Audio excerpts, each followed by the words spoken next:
most of your life. You should be familiar with Bob Heil and Heil Sound. He's been a amateur radio operator since he was 15 years old. And I'm not going to say how old he is today. Maybe Bob will say that, but it's been a while. But I just want to say that I had the privilege to have a QSO with Bob. It was 20 days after I got my general license, my first radio license, and he was number 16 on my log. And I was very, very excited when I saw who I was speaking to at the time. But I just want to welcome Bob to the PARS meeting.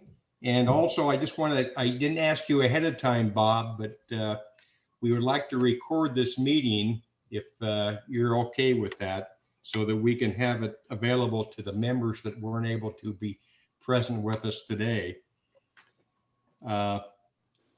Other than that, you're going to enjoy his presentation. I've watched it before, and he's at the end. He's going to tell you how to adjust your radios with your microphones. Give you a lot of good information. And so, with that, I present to you Mr. Bob Heil. Well, thank you. Greetings to everybody.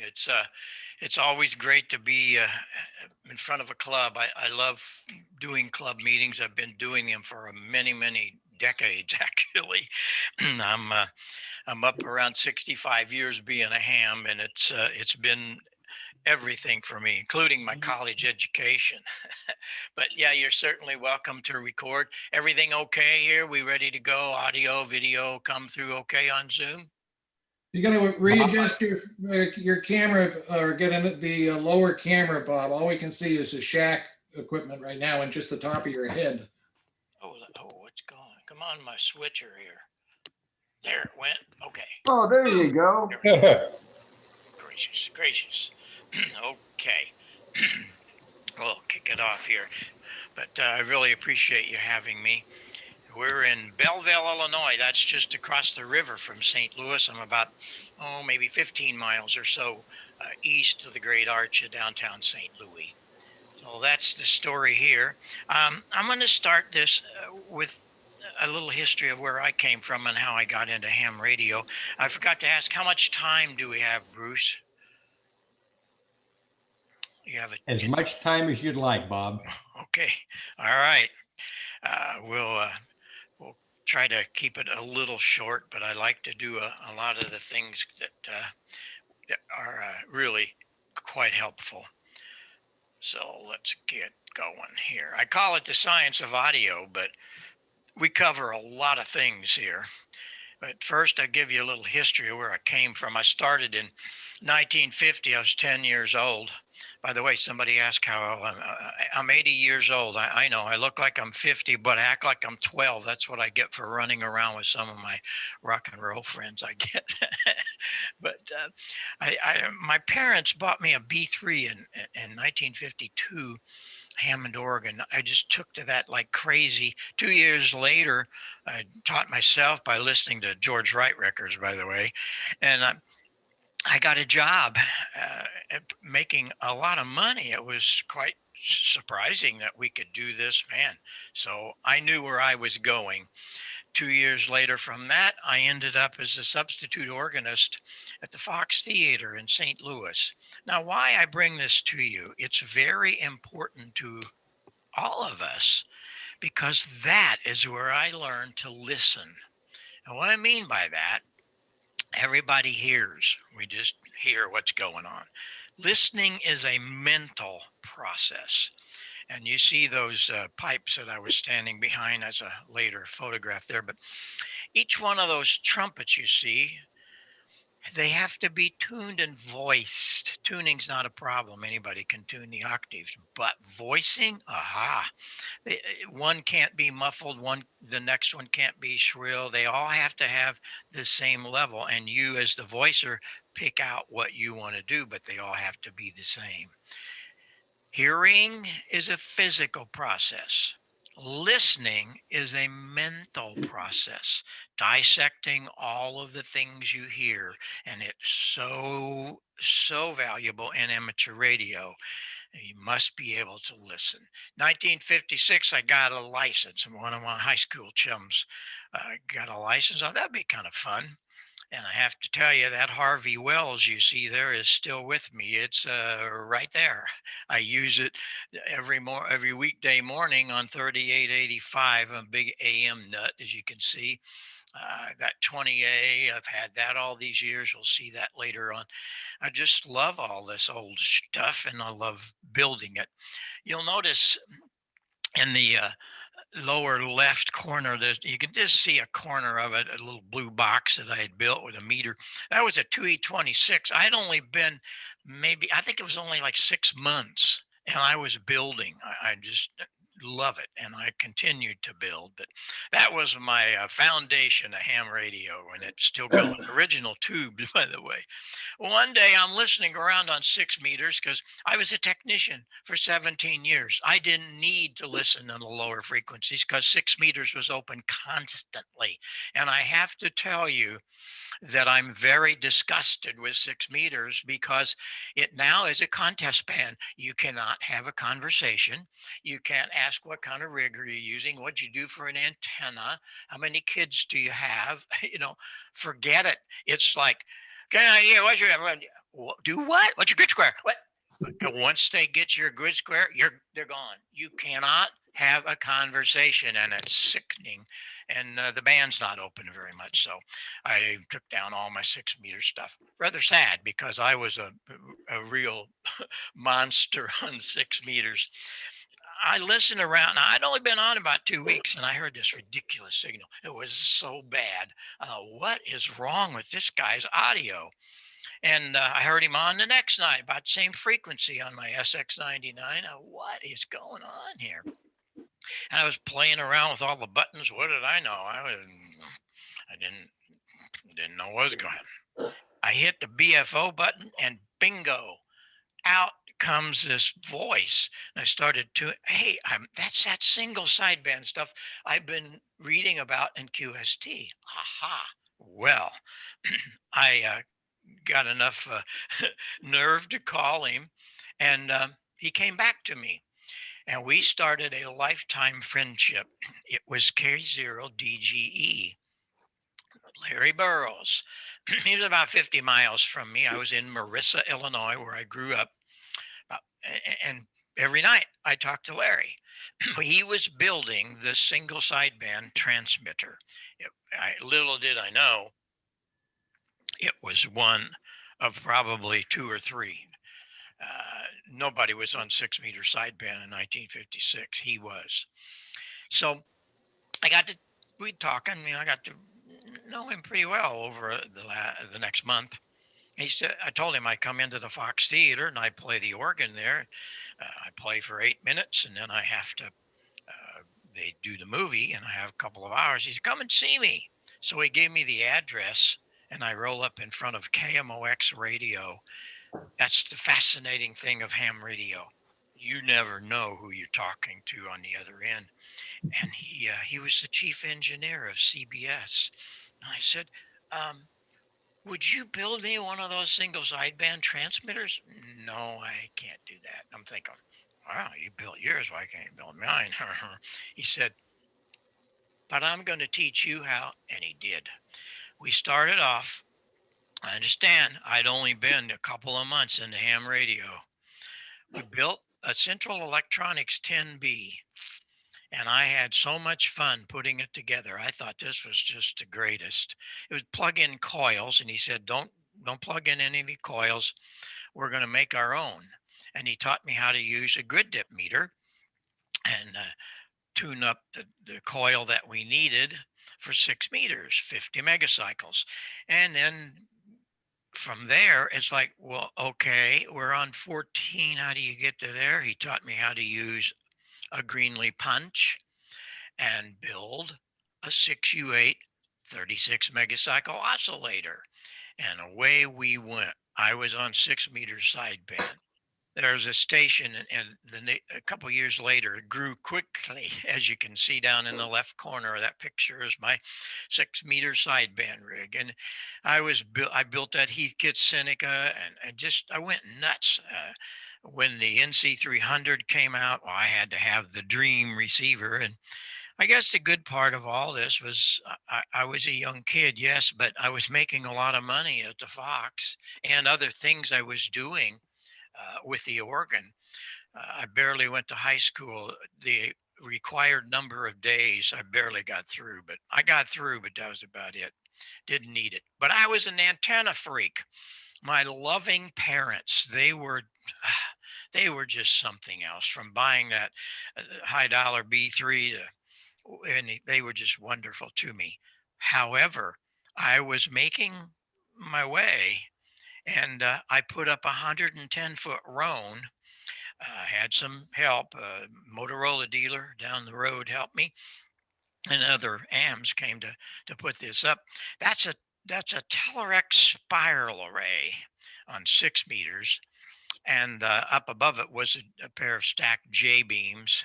But the spiral array is interesting.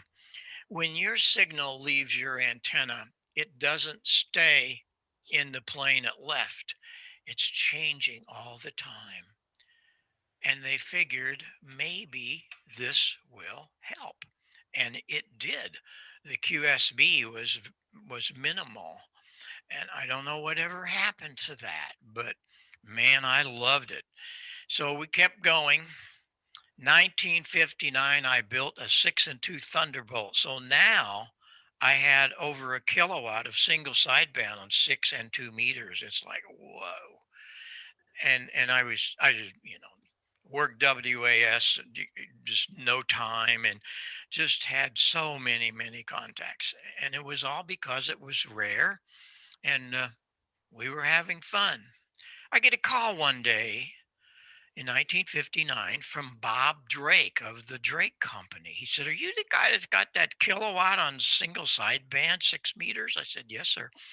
We'd like for you to come and visit our meeting. We do this annual meeting of people that have technical things that they're doing. We'd like for you to come and tell us about your 6 meter sideband. How'd you do that?" I found out there I was one of 10 at the time on 6 meter sideband when we were starting all of this. And what they had done is they'd taken all the furniture out of one of the floors, and they had the Collins room, the Drake room, Central Electronics, Telerex, J Beam. All these manufacturers had their little displays in each kind of room. What was this? Well, this was the beginning of the Dayton Ham Fence. The Dayton Ham Fest started at the Biltmore Hotel, and it was there till 74 when they moved out to Hara Arena. Well, while I was there, there was a gentleman from England that came to me. I was fascinated. I'm just a young kid from the country of Marissa, Illinois, the cold fields, Southern Illinois. And he said, "We would love for you to do a test on one of our antennas, and we'd like to have some high powered 2 meter signals. Would you like to do it?" Hey, yeah, why not? They sent over 128 element J beam. That Motorola dealer down the road, and K9 SGD and K9EBA was a construction guy, and he had a crane and all that, and up it went. Because well, little did I know how to put all these phasing harnesses together and so on, but got it all together. I learned so much. We had two prop pitch motors so we could rotate it and point it to the moon or whatever. The station really got going, and then in 1961, I built a band switching transferred. And what happened there is I then built another Central Electronics. It was a 20A. I had an old ARC 5 that I learned how to take that 8 megacycle and make a VFO. You can see one of those up above. And that allowed me to have a band switching single sideband, a kilowatt on 6 and 2 meters. So things were really getting good. I was then hired by CQ Magazine to to do a VHF single sideband column. That's how rare sideband was to VHF. It was a really great place for the experimenters because we would pass along all the different informations and stuff that we learned, and it was wonderful. Also wrote for VHF magazine. The VHF had its own magazine. And we're not talking repeaters here. They hadn't happened yet, thank goodness. This was dyed in the wool, signal to signal, and most of it was in those days was AM and some single sideband. I had what you saw on the cover there. That was a transverter that I had built, and it was a 3 tube simple. And I don't know how many people built this because it was really the entrance. If you weren't on sideband, this let you do that. There's only 3 tubes, handful of parts. But Joe Hall, the Motorola dealer, he said, "You need to put that on the market." Not really. I don't have time. All my organ things going on. So he did. He's formed a company, Hallert, after his last name, and I designed and built the things, and he sold them. And it was a short-lived thing, but it was quite fun. The other box you see there was an 829B final, so we could get 100 watts going. But I was doing some moon bounds, didn't know what I was doing, but talking to a guy down in Oklahoma, stuff like that. But ham radio was my college professor playing the organ. By those times, I was playing 6 days a week, 6 nights a week, and I had all day to play. And that's what was so wonderful that 6 meters was open all the time. And so I could have a lot of experiment time. But you can see that sideband rig down in the left corner of that left picture. Things were great. It was really great. Well, in 1959, I also had got a job at the Holiday Inn in St. Louis across from the airport. It was the largest Holiday Inn in the chain. It had 600 rooms, and it was all on one floor. Very, very unique for a Holiday Inn. That was kind of a prototype for them. But there was a four-star German restaurant there, and I played there for 6 years. I built a pipe organ in that restaurant. And oh man, people came from all over the US, busloads of organ clubs and organ players and so on to see this. I had the pipes behind glass, and while they ate their wonderful food at Schneidhorst German restaurant, boy, what a time! What a time! 1966, I said, "That's it. I got to do something else." I'd been playing 12 years professionally. And my father and mother had a clothing store. In fact, you can see him in the middle of that picture, his white shirt. He was sticking his head out. I didn't know he was doing that. But he was in that picture. I started EO Music Shop. I didn't know what was going to happen, but I can tell you this. It became the rock and roll capital of the world. And for some little kid like me, you're looking at a guy that I never listened to anything. I hardly knew who the Beatles were because I was dyed in the wool theater organ. And so I I was I got a Hammond organ franchise. That's what really led me into this the music shop thing, and we're selling them Hammond organs like crazy. And I was customizing for people because I knew them upside down, backwards, forwards, building three manual ones. I was the first guy to cut them in half, cut all the wood around them because they weighed 300 pounds, and the groups that were carrying them around, they didn't have to carry 300 pounds anymore. But it really continued. But they found out that there was this guy in Marissa, Illinois that had a soldering iron.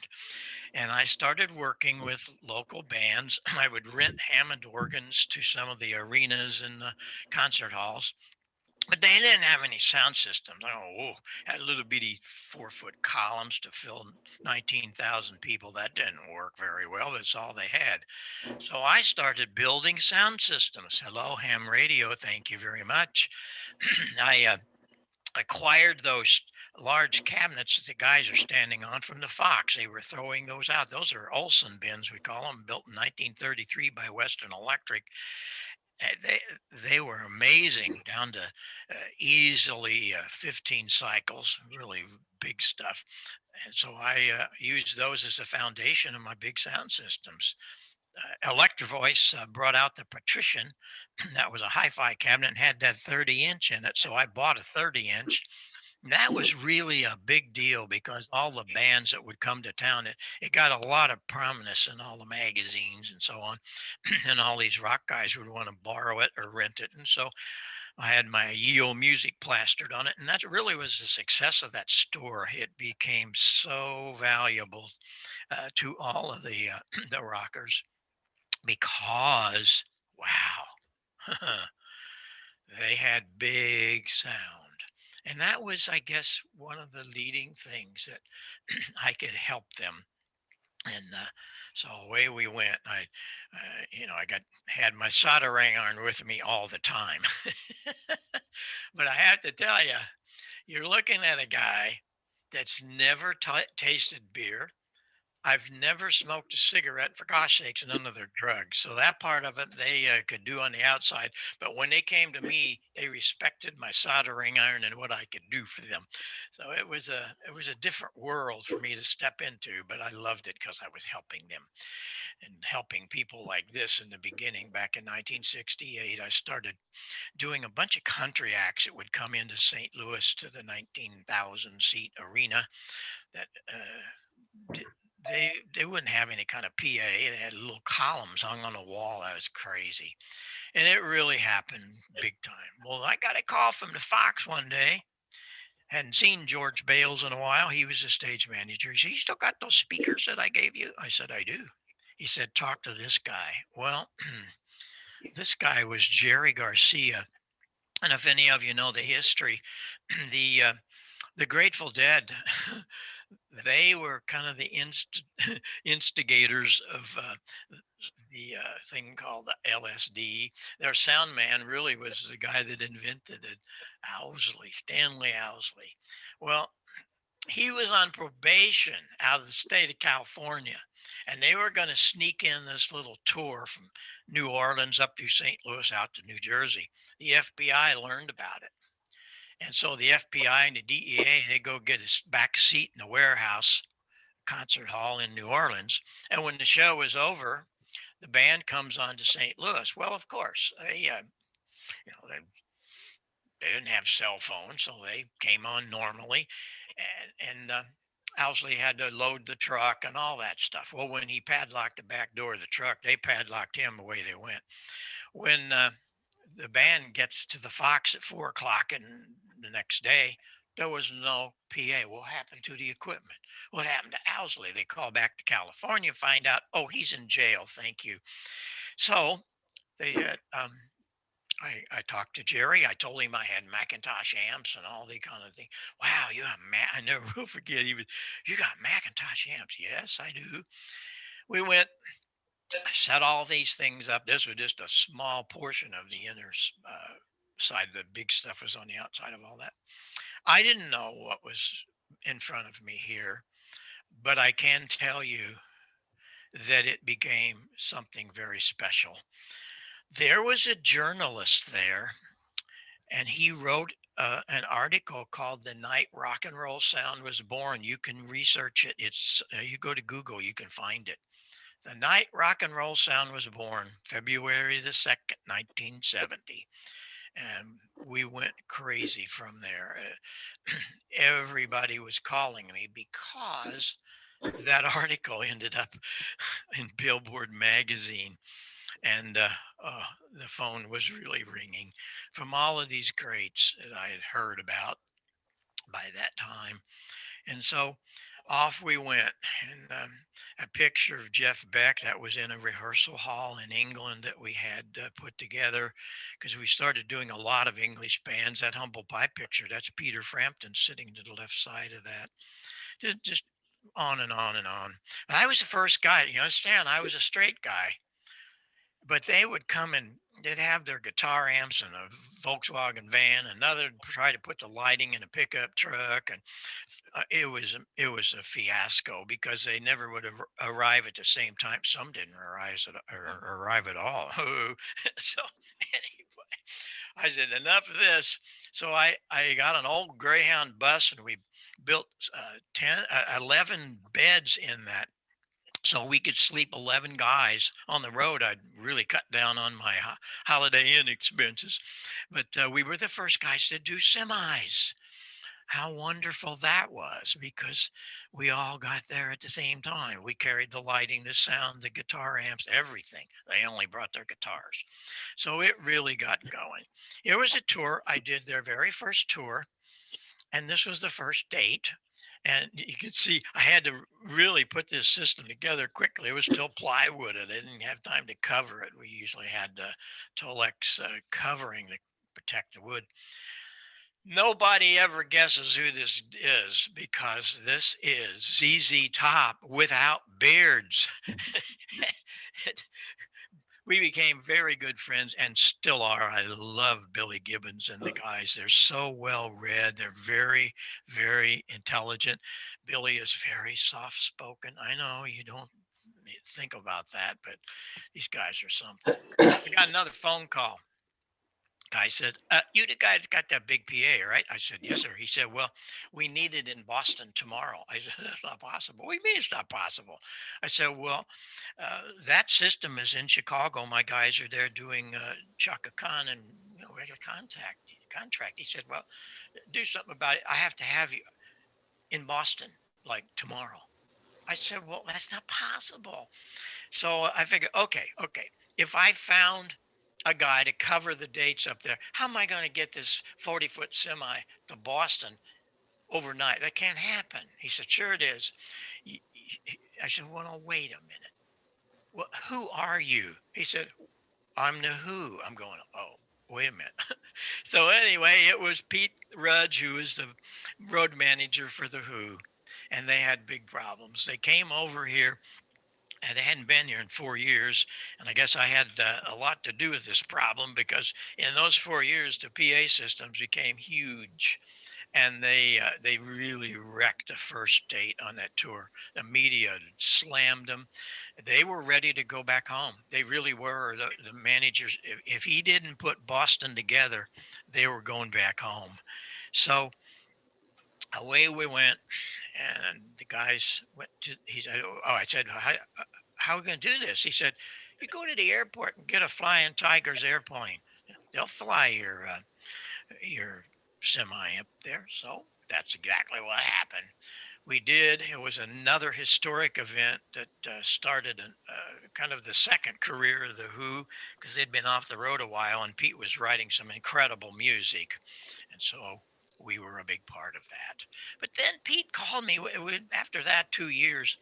He had called me and said, "I need you to come here and talk to me." So I go from Marissa, Illinois, and TWA airplane from St. Louis to London, and he said, "I'm thinking about something." He said, "Quad sound is really big right now."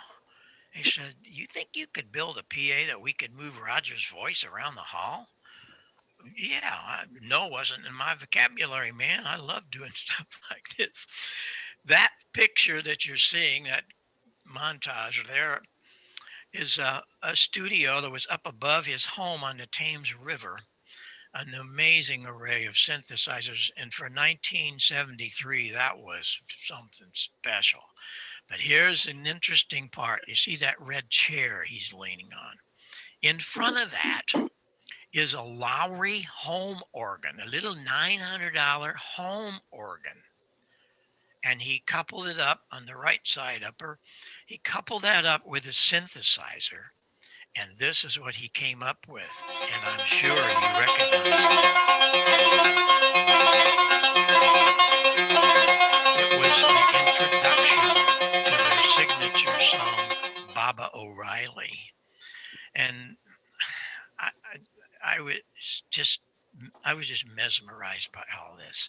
Well, it so happened that we were working with our sister company in England, and we could help them to do this great quadrophenia tour. We laid out all the. That's one of the reasons that Heil Sound was really making it happen because we not just drove in there in a pickup truck. I mean, we had it all together, and I had an artist that worked with me. We'd show him what we were doing for speakers and lights and all that. But it was a perfect time because I was working with IES. That was our sister company in England. We were building the first rock and roll console. Uh, it was an incredible piece. It weighed 300 pounds each one of those. But after Pete wanted to do the quad thing, we had time because we hadn't completed it yet to go ahead and add the centerpiece and do a quad mix. So we did do the first quad system. Again, it was ham radio.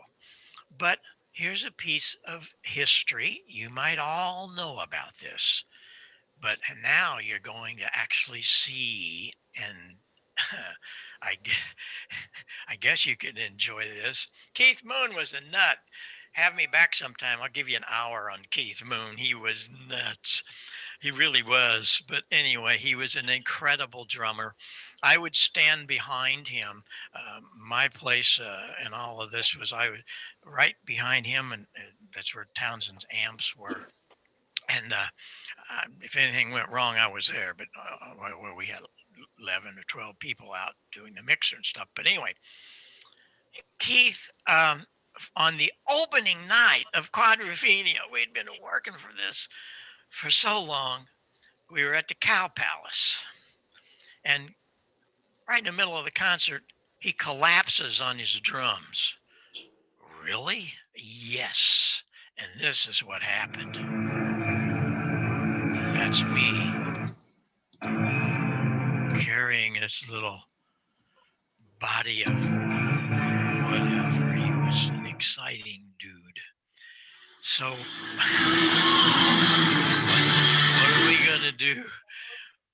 So, Pete Townsend stopped the concert and he says, it seems as our drummer took a vacation. Any drummers in the crowd? He was kidding.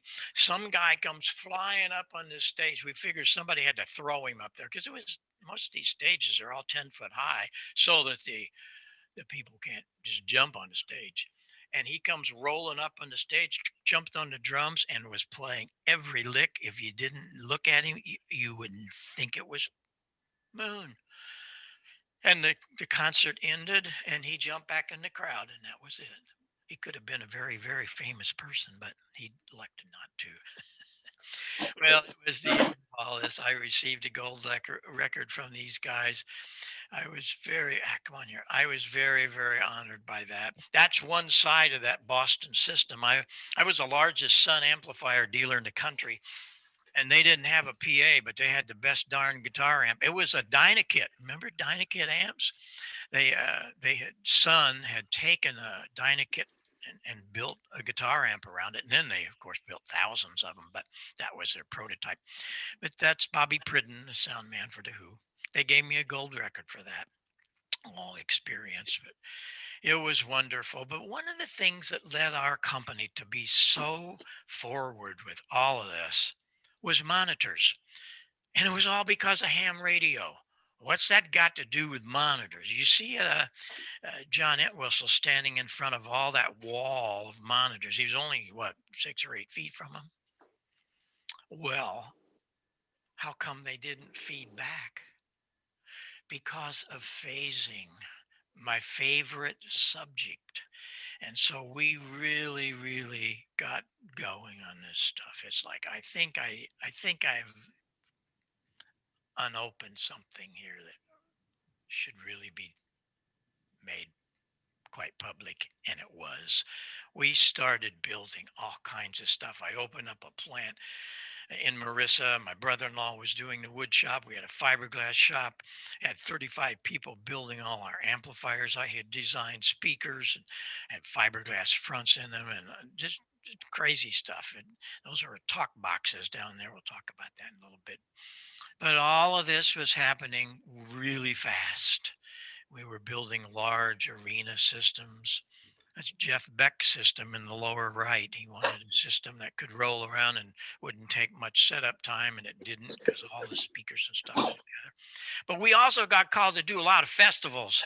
Oh man, let me tell you. And for a guy that didn't smoke or drink or any of that, this was an experience. But I loved it because we were doing some incredible sound outdoors with all these big woofers and stuff in those Olson bins. You could feel the bass at the back of the lots wherever they were. Most of them were uh, horse rinks and stuff like that.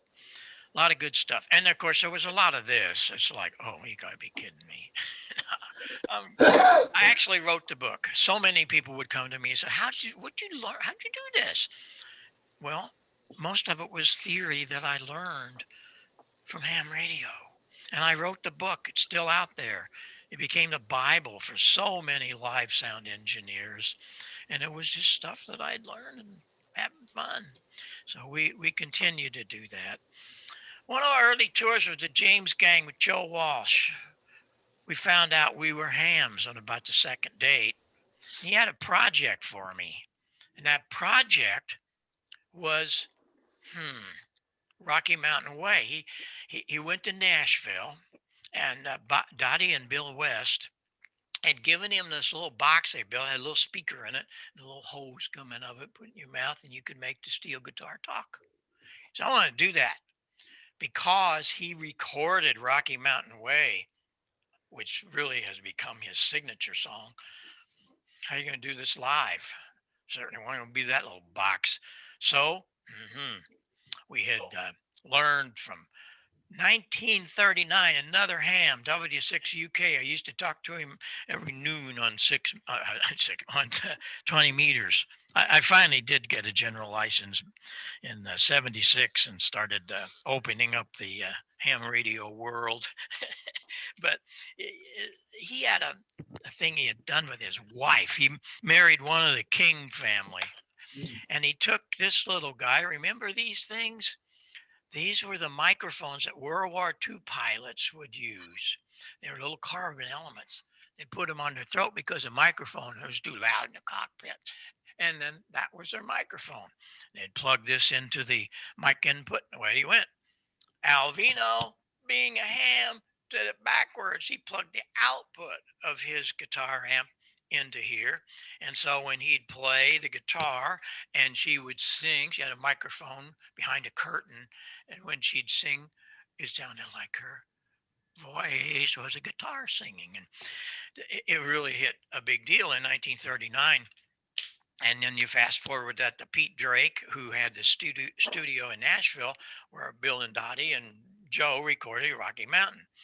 So Joe was going to do this new band, Barnstorm. What are we going to do? So I started in our plant there in Marissa. We started putting the equipment together, and I came up with a high-powered talk box. It was a 250-watt driver that I came up with. My fiberglass guys made me this little covered little case you see on the left. What's on the right is current production. That's a metal box. It's still being produced. But I built 5 of those prototypes, and you got the rest of that. And I'm sure you remember Rocky Mountain Way that was on his the smoker you drink, the player you get. I don't know what it meant. I don't know if Joe meant, but it was the title of the album. Very, very, very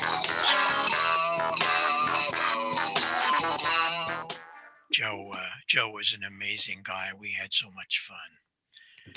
But we were doing Humble Pie in their early days. We did almost every concert they did in America.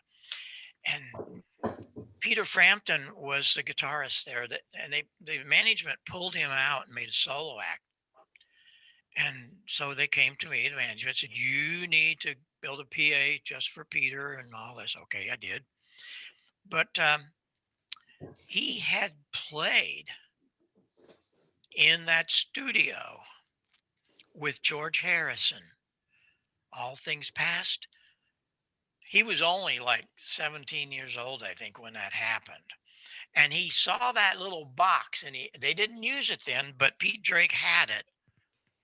And it never left Peter's mind. Well, he had a girlfriend called Penny McCall. She was married in our home in Marissa. That happened a lot. these these rockers would come over here, and they only had 6 months, so they would grab a little gal and marry her. Well, Peter and Penny. One day she called me up after the wedding. She said, "I need a Christmas present for Peter. Don't send him guitar. He got a lot of them." So what did I do? I sent her a talk box. Yeah. And so you can almost write the rest of that story. Yeah, turn the And monitors off. Peter was just, he became such a good friend, and still to this day. But the Heil talk box that I gave her, that she gave to Peter for Christmas in 1974. Oh my, you know what that did. Takes the wind out of your sails, though. He's the only guy that could What make else it would you talk. like? Do some talking like Everybody else just had a Oh, when I sound. asked him to clap. Here's Peter. There's The certain sound phrases check. that This was a sound check in I Charlotte. have to learn the whole alphabet. Right? Clap your hands, clap your hands, clap your hands, clap your hands. All right, Bob Heil. Peter's been a great friend. In fact, he just sent me his new book. If you guys are Frampton friends, you look for it. It's in all the stores, bookstores, or online. And of course, the title is "Do You Feel Like You Do?" It's really good. It goes through his whole life. Talks about Penny. Has a whole page on our involvement with he and the talk box and all that, because it was a Christmas present. Wow. Things really started moving for me then. I was one of the test stations for DirecTV in 1991 when they started out doing this. There were 10 of us. They had sent the little 2-foot dish, and we would test these things and make sure that their shots were good, because they'd be moving the satellite around. They had the first K-band satellite that was up there. And in 1994 at the Consumer Electronics Show, I made the announcement on ABC television. It's here. Been talking about it a lot, but DirecTV is here. My boy, what fun times. But I said, you know what? I gotta get out of here. I gotta get back to my radio. And so I did. So here we go. I put all this stuff together, and that's where I designed the famous HC4 and HC5 and all other things that we did in the very early days. I get back on the air, but what in the world happened to my Art Collins audio? It's like, what? I was freaked out, I got to tell you, because this is the kind of stuff I heard. I was really, well, I actually was very disappointed that ham radio had turned to all of this. Let me get all this back flat. This is what I heard. And I'm going, yeah, what happened to my Art Collins audio? And I'd talk to a couple of guys on the air, and I asked them, because I hadn't been around for 12 years, what are you talking into? I got my matching microphone and my matching Kenwood, really. Uh-huh. It's matching, all right. It's painted the same color, but I can't understand what you're saying. You don't have any articulation. What's that? I don't need that. You don't. Well, we're going to put some articulation back into this thing. And I figured very quickly what they needed was equalization. But there was no equalization in 1980. Now what, Heil? Well, get out your soldering iron. That's what you do. And so I did. And I built the EQ200. It was the first equalizer in amateur radio. I wrote an article for QST, and it hit the opening. It was the opening article, and it got the cover award. I didn't know they had cover awards. I've received a couple cents or other things I did, but that was most important because equalization hadn't hit ham radio, and gosh, did we need it? Oh, because the manufacturers knew little to nothing about audio. They really didn't. I mean, pay attention. I mean, it wasn't really great. So I had a job in front of me, and it was something that I wasn't I wasn't really planning for.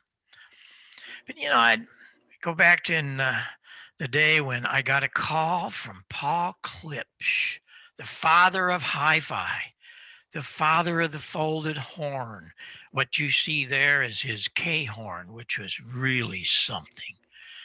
The K horn was a corner horn you put in the corner of your house so that you had to have 8 feet on each side, which made 16-foot horn. Your room actually became the last 16 foot of the speaker. If you've never experienced, notice I didn't say here, I said experience a K horn. He was a magician of audio. And he's calling me.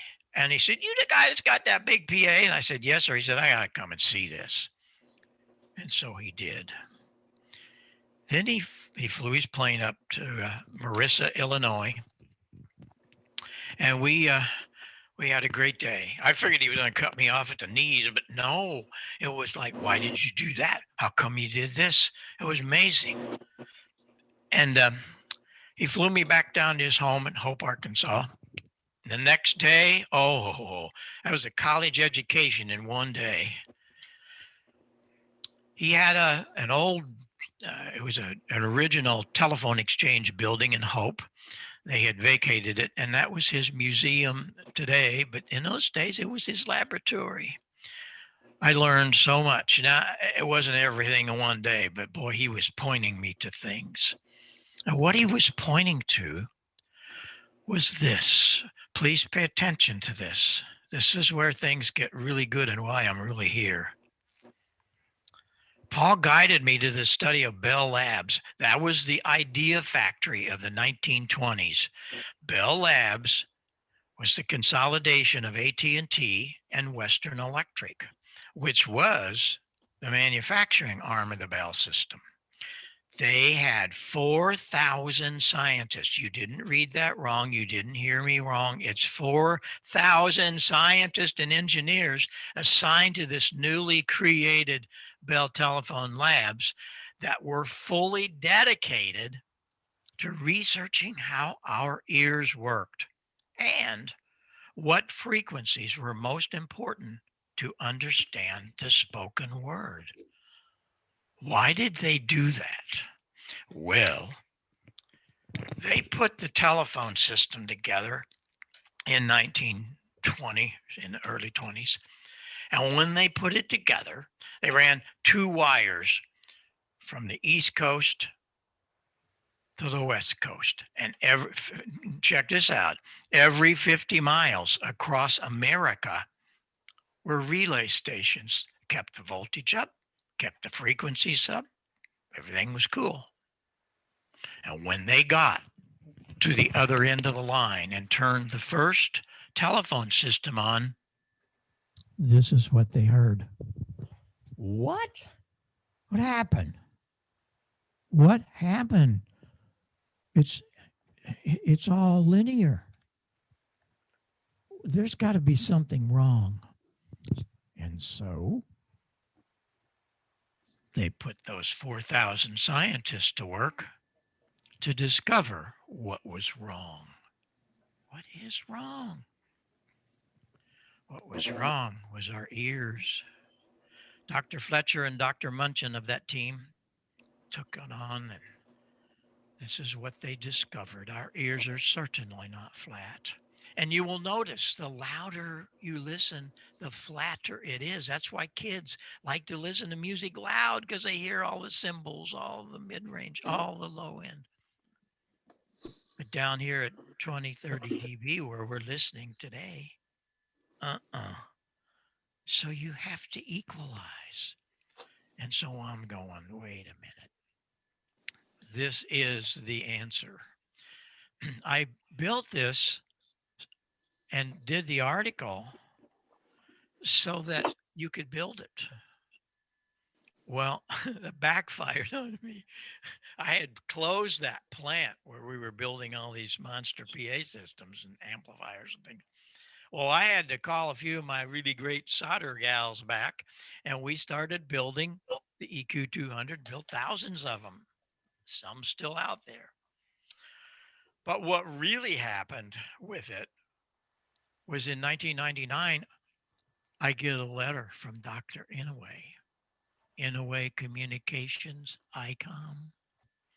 He had my EQ 200 and my Goldline microphone, and I'm going, whoa, you gotta be kidding me. Had it on a IC 781. Remember that great contest rig? Oh, buddy. Well, he wanted me to help him guide through the design. He could have done it, but he wanted to just make sure he had the frequencies right. And from the Pro 1 all the way through to the 7610, the 7300, and their latest, if you haven't seen this, oh my gosh, the 705. It's a 7300 on steroids. Unbelievable. It also has Bluetooth and D-Star, all of the different screens. Amazing. Runs from batteries, 5 watts, but hey, it drives an amplifier very well. Anyway, I started working with him. So if you have an ICOM, it has that in it. We're going to come back to this big time. Well, what we discovered from reading all of the things from the 1920s, those 4,000 scientists said you have to have an elevated 2.5K. Well, I didn't know that until Paul pointed it to me, and that is exactly what happened with the EQ 200. Because we didn't have any equalization in those days. There are 2 filters in it, a low filter and a high filter.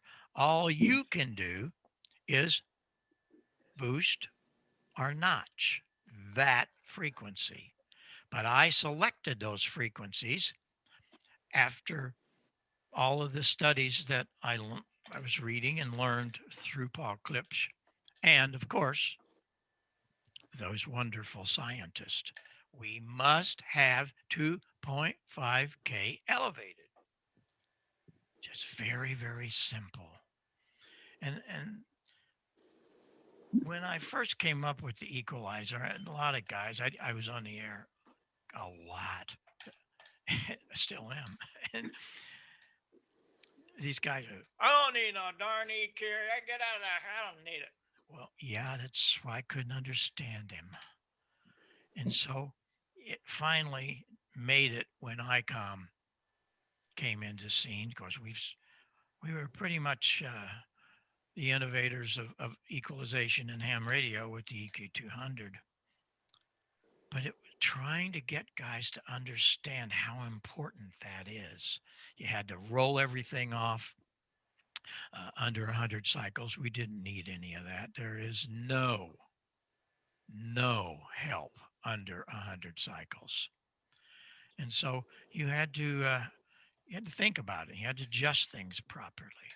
Now, if you have an ICOM, all of them have the EQ 200 in them. And the way you want to set it is pretty simple. You're going to roll off that bass. Where is that filter? What did I determine as the low filter? You can't change that. It's 160 hertz, and I can roll it off. And if you don't have it, you can also do this to it, which sounds terrible, and I hear a lot of this on the air. If you're 40 over 9, I'll give it to you. But man, if you're trying to cut through a pile up or just have a long conversation, the listener fatigue is overwhelming. Drives you nuts to listen to all of that because it's not normal. That's not the way I sound. So what you have to do is get rid of it. Not all of it. You have to balance it up. And you'll notice what happened there. Let's do that again. Pay attention to the mid range. We had a lot of mid range, didn't we? But when I bring up the low end, the mid range went away. It got covered up. It's like a teeter totter. And you need to balance the audio. That's the important thing. Here I go. I'm going to take down the 160 hertz. And when I did that, up comes the mid range. I didn't touch mid range. I just took the bass away and I got back my wonderful articulation. So you roll off that bass and punch up the mids. The mids, where do you think the treble is? Of course, it's 2.5K. And all of the ICOMs have that. Now, if you're going to, that's for a regular rag tube. If you're going to work DX, this is what you want. You want to take all the bass out. You want to use all the treble you got. And oh no, it is not pretty sounding. What you can't read, I need to redo this slide because you can't read it well, but the transmit bandwidth filter, TBW, is very important. You should always check that first in any radio. I set it at 500 to 2500. Nothing. The transmitter's doing this all on its own. Nothing below 500 is in my audio and nothing above 25. What is that doing? Like, why do I do that? It's very simple. This is probably going to be one of the best demonstrations. Oh, I got a couple more that might rank. This little guy is your signal, okay? Your signal. You have a bandwidth filter, and you're going to stop it at 160 or whatever down in there, and 3K. Now, if you want to do DX, you want to narrow that up, and we're going to turn the low control at 500 and 2500. You only have one thing to happen to the mid range. The RF has to go somewhere. So if you are band stopping it and equalizing it, where is that power going to go? It's going to go to what's left, 2.5K. It's going to end up in the mid range. I don't care what happens under 500. I don't care what happens above 2500. We have learned that 2.5K is the magic spot for articulation. And if you want to be full range, fine. And it's all balanced out. But you're the engineer. You have to make sure those adjustments are made. And then you have some wonderful audio. But it depends on what you're doing. But the DX side of things, this is the key. And it works really well when you do it. The 7610, same thing, just a different screen. All the earlier ones, the 7851, same thing. And listen to yourself in another receiver. Put a dummy load on your transmitter and listen in another receiver with headphones. You'll find out what's going on. I know. Well, it don't sound like me. I know it doesn't sound like you, but that's what we hear on the other side of you. So just listen. You'll know immediately when you hit that sweet spot. You will know. So these are things that really have to be paid attention to. The manufacturers don't know. That's one of the things that really concerned me when I started working with the manufacturers. They really don't care. They don't build their own microphones. I'll repeat that. They don't build their own microphones. It's an OEM company painted the same color. You've been fooled all your life. Well, the other thing about it is 2 years after that happened, Dr. Hasagawa, who owns Yaesu, came to me at Dayton. I want to do it better. I said, okay. Well, we can do a parametric. Yeah, that'd be good. I said, nah, wait a minute. Why not good? I said, well, the problem is education. What do you mean education? With the two-band shelving filter that's in the ICOM and other things, no problem. I set those two frequencies. You can't change them, but I set them at the precise point. What about a parametric? You don't have two controls. You ready for this? You have 9 controls. Oh my gosh, what are we doing here? Yeah, 9. And you know what's sad? I talk to a lot of people. I answer a lot of phone calls. I do a lot of Skype things for people to help them. What's the problem? Education. And most of them are afraid. They are absolutely afraid to adjust because where do you start? So I'll just go to the default mode. How sad. You have the most incredible thing in a Yaesu and you don't use it. Well, if you brought a 10-year-old child in here and stood it here, in the next 2 minutes, I could teach them how to adjust a parametric EQ. And that's exactly what we're going to do now. It is very simple, but nobody ever explained it. And for gosh sakes, the manufacturers didn't. Their manual is terrible. It doesn't teach you anything. Bunch of crazy graphs that look, what's that mean? I don't mean anything. We have learned early on what has to happen to get the right equalization, the right sound we need in our ears because of the deficiency of the human hearing system. We already know that now. Okay, here we go. We have 3 filters. Let's take one of them. What's the problem? The biggest problem is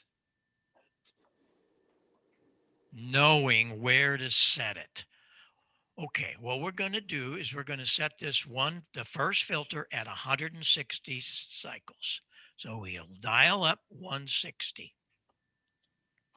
The second one is bandwidth. How wide do you want that 160? Do you want it to reach out to 320 or 640? No, just do 2 octaves. It rolls off. It isn't real sharp.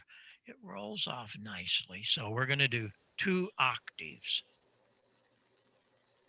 Third button, plus or minus. And what are we going to do with that 160? 200, somewhere in there? We're going to notch it.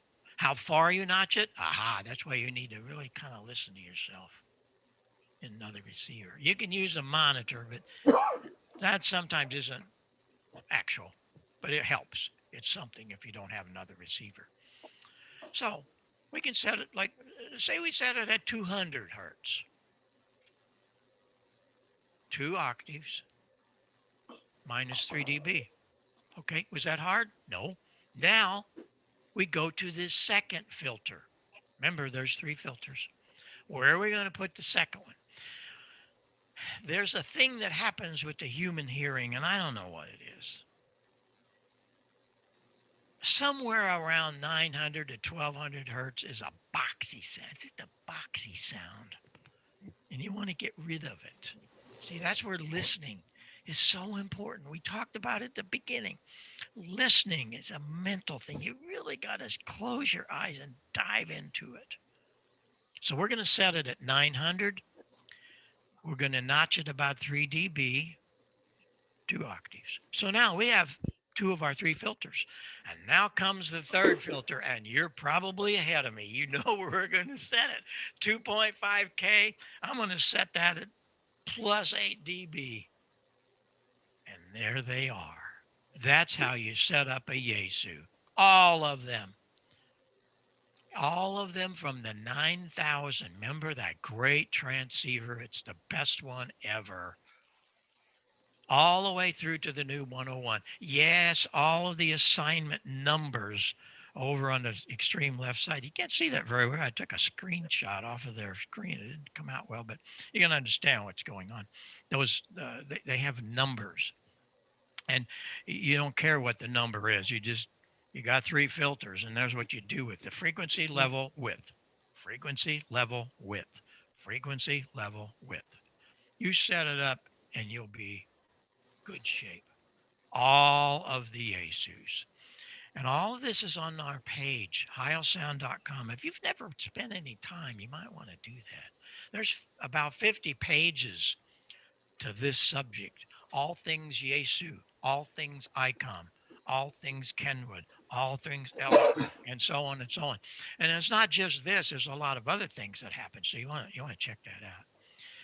But it is so crucial that we do all of this. Don't leave it in the default mode. You paid for a lot more. Don't do that. When Dr. Hasagawa came to me and I did the first one, it was their new 9000. An amazing transceiver. Oh my gosh. I got my way on that. It's got my name written all over it. And here's why I say that. Finally, after all these years, I got somebody to listen to me. We do not need all of your crappy little Foster plug 8-pin unbalanced. We need this. We need commercial broadcast balance line XLRs. Why do you need that? Because it's a plus and minus signal going into your it really is into the preamp, and they cancel each other. If there's any noise on the line, the noise is canceled, but it carries the audio. So that's why everything in the broadcast industry is balanced line. What the heck happened to ham radio? Using CB inputs. Yes, that's what they are. Unbalanced CB. Go back to the 60s when the first ICOM and the first, look at what they're doing. And I got, so I told Dr. Hasagawa, I'm going to do this, but you got to help me here. So the 9000 has a balanced XLR, man. You got to have an XLR cable. You got to have a balanced line microphone, not the junk they sell, or that's all they're doing. They don't build it. And it's wonderful because you plug it in and you don't have any problem with noise. One other thing I did, there is, wake up, listen to this. There is, on this $15,000 radio, there is no ALC meter. I'll do it again. There is no ALC meter. I had them print on the meter mic gain, because that is how you set mic gain, is the ALC meter. What does ALC mean? Doesn't mean anything to you, but mic gain does, and it works. That's the way you set mic gain. You always want to see it. You can see it right over this shoulder. That's a calibrated VU meter from Duro Enterprises. Old Mike Duro. Every radio station in the world has a Duro loudness meter. It's calibrated, and you'll see it hits the red every once in a while, but most of the time, sometimes it doesn't even register much. That's okay. That's okay. You want to keep it bouncing.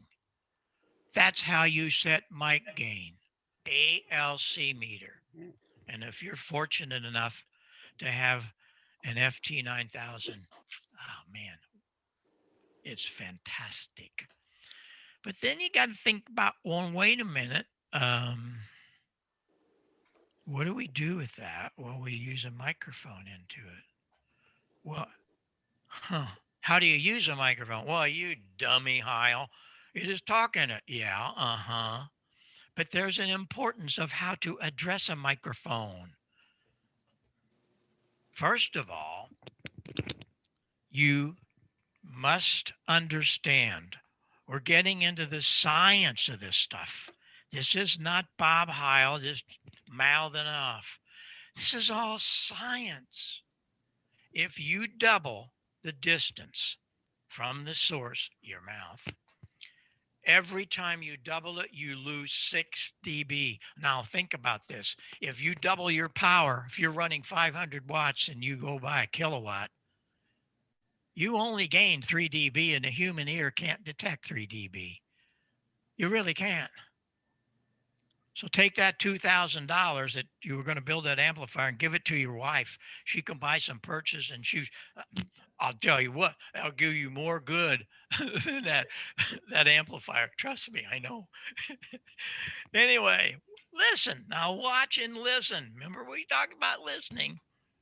What happens when I take this microphone and put it in a desk stand, let's say, or put it down here? What happened? Huh? Look at the meter above me. What happened? I lost all of my power. And what that is, it's you lost your transient response. You lost all of your articulation because you're way out here. Well, yeah, I just turn up the gain. It just sounds fine. What's wrong with you, Heil? Just turn up that gain. Isn't it good? No, it sounds like you're in a roller rink. Well, Bill said I sound fine in the morning. Well, you tell Bill he better start listening a little better. Because listen what happens when I bring this microphone up here. I get all of my transient response, all of my articulation. It's all back.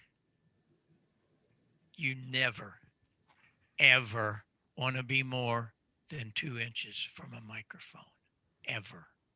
That is why in 1980, when I came back to radio, I brought booms to this market because, why? Well, first of all, I'm always doing something, usually soldering.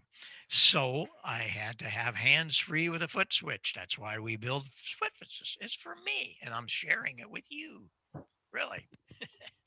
But please, please do not do some of this nonsense.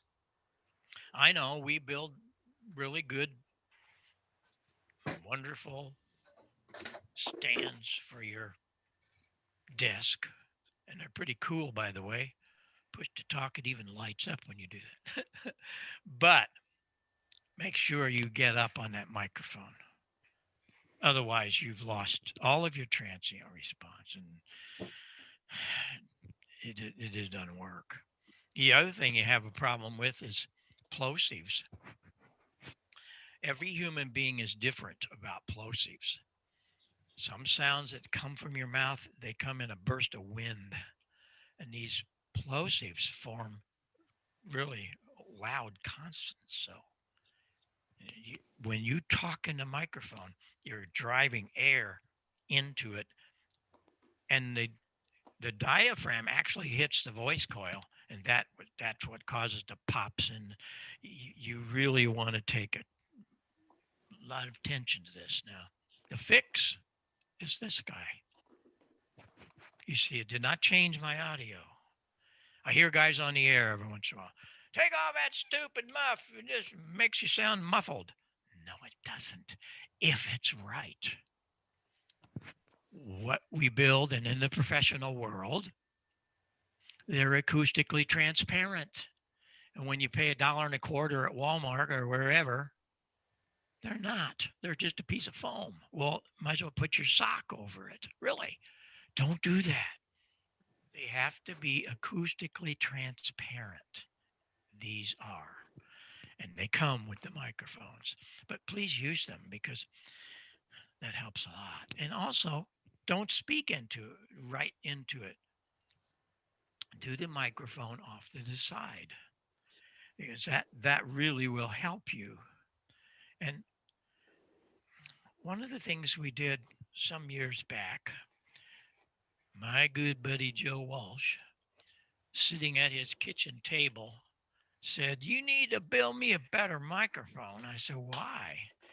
He said, "Because I got to stick that thing right in front of me." And you've seen them, all the entertainers, they got to stick that mic right here.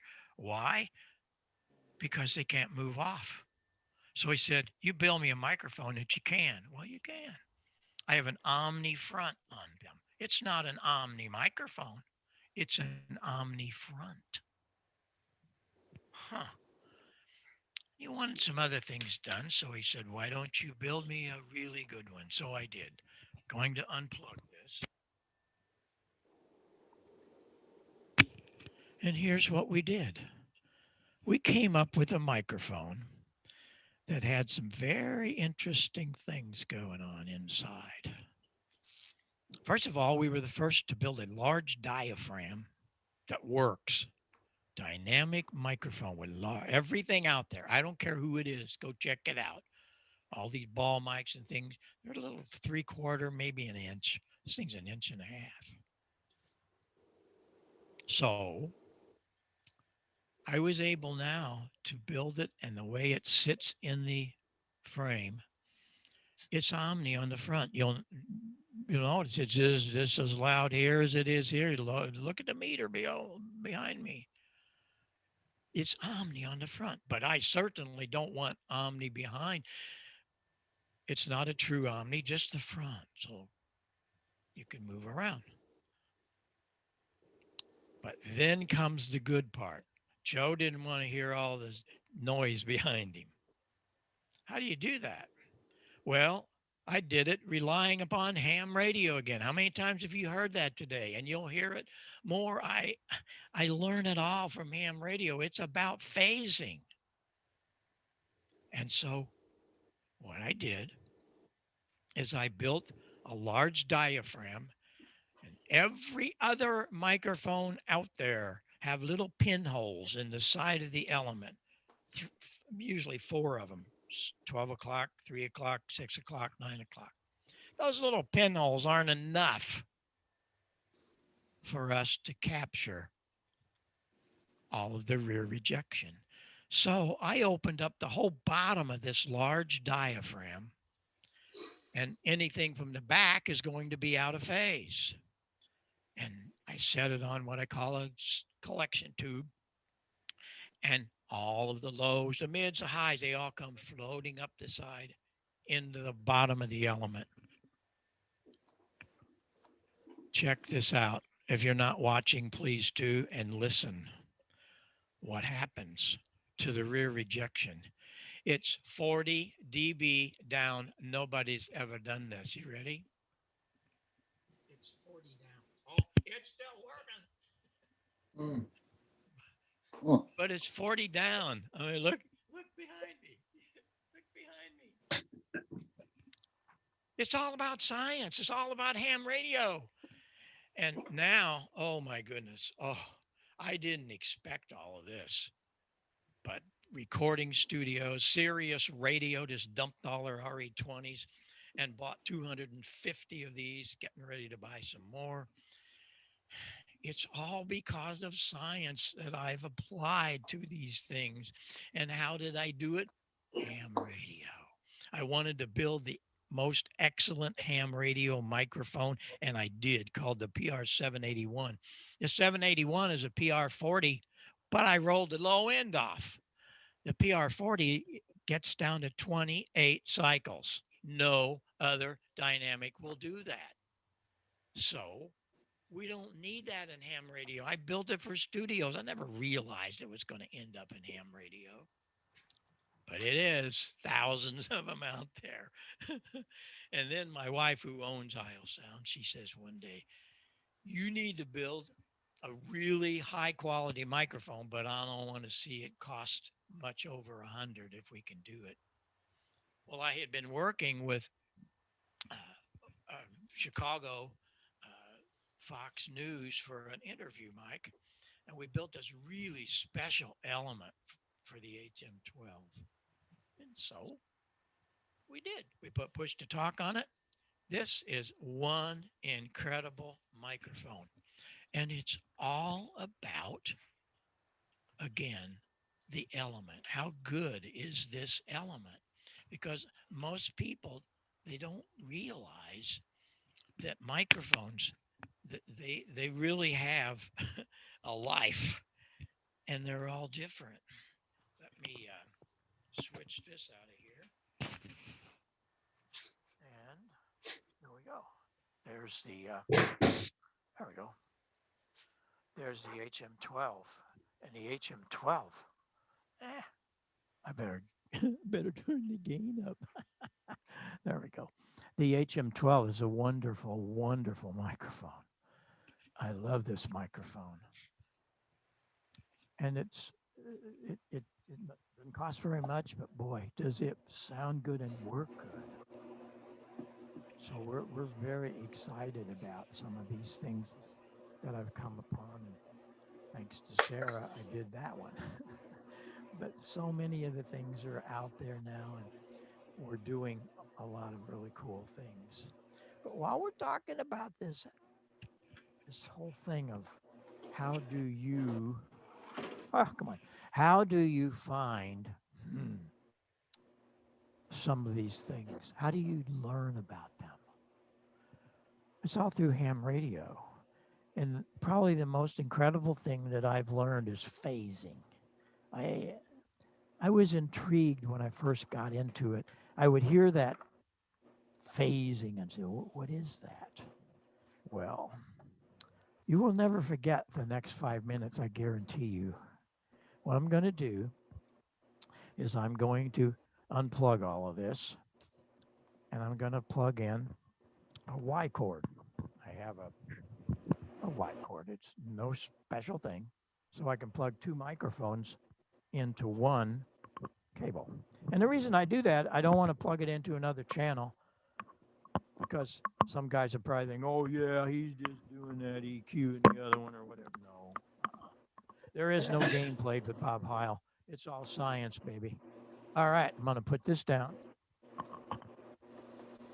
And I'm going to bring this little guy up. Set. This is a PR22. I was asked by Paul Rogers, a bad company, to build this microphone for him. He wanted it to have very good articulation, but they didn't have to EQ it much, so it's flat on the mixer. Because he said, my sound man, they sometimes don't know how to adjust it. But anyway, two microphones are absolutely identical. Absolutely. Oh, wait a minute. They're different colors. We have a custom shop in our plant, and we can do a lot of wonderful things. We did one for Charlie Down. We were with Charlie for about 12 years. He had 35 of our microphones on his stage. He wouldn't use anything else. So my custom shop did this. He was a great American. Isn't that pretty? They can do that for you to put your call letters or whatever. Anyway, okay, here we go. Both of these are in phase. When I talk in both of them, it came up 3 dB. You can maybe see it on the meter behind me, but it's tough to see 3 dB, but it's there. That's not where I'm going with this. I just want you to know what's happening. They're two identical microphones in phase. I have this magic little plug. Pin 3 is to 2, 2 is to 3.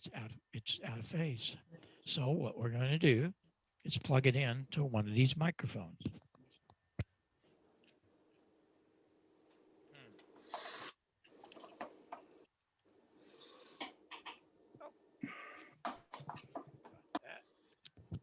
And got that. Well, big deal, Heil. It still sounds just perfect. Of course it does. Of course it does. This one's fine. This one's fine. But when I speak into this one, the diaphragm isn't going down, it's coming up. When I speak into this one, it's going down because it's in phase as it should be. What happens when I take two signals out of phase? Nothing. Not a thing. Nothing. They cancel. Oh my gosh. How much time do we have? I love phasing. We could be here all day. Maybe I should come back sometime. And I do a lot of these.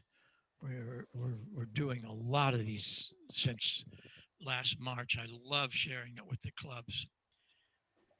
But a lot of them I'm coming back the second and third time and we pick out one subject. You've heard all the beginning, got all that. Pick out one subject, spend a whole hour on what it is. Well, here's one for you. How does phasing work? Well, you just saw a great demonstration of what happens when you have things out of phase. You're on the air, some idiot comes flying on top of your signal. How do you get rid of him? You hit the notch filter. How's that work? That notch filter takes him out of phase and he is gone. Bye. See you later. That's how it works. How did Wes Shum get rid of the carrier? By the way, that's a piece of history for you. If you got in a trivia contest and said, who brought sideband to ham radio? You'd say Art Collins. Nope, you're wrong. 1948, 6 years earlier, it was Wes Shum from Central Electronics. One of my dear, dear friends. So sorry he's gone. How did he delete the carrier? How did he get rid of the other sideband? All of these things happen because of the canceling of the two signals that are out of phase. There's just so much that we can do with phasing. Dr. Yagi built a Yagi antenna. How did he make that work? He didn't have computers, computer modeling. Okay.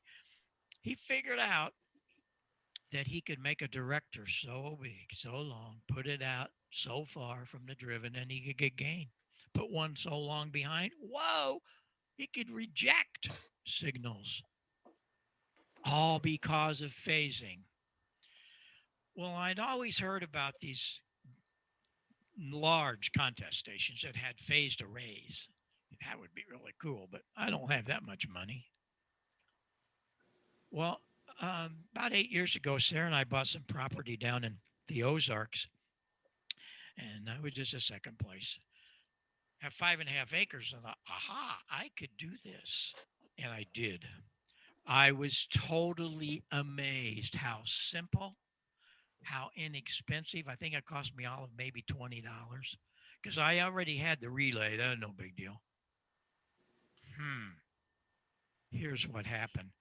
Again, please pay attention. This probably could be the ultimate thing of the day that you're going to pay attention to because it definitely will wake you up.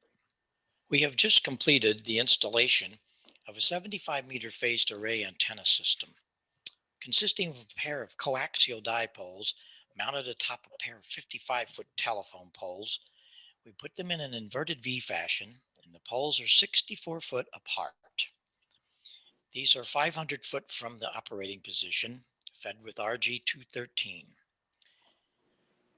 In order to make the antennas directive from east to west, we use a delay line, a 43 foot here on 75 meters that's switched in and out of the driven element, either east or west.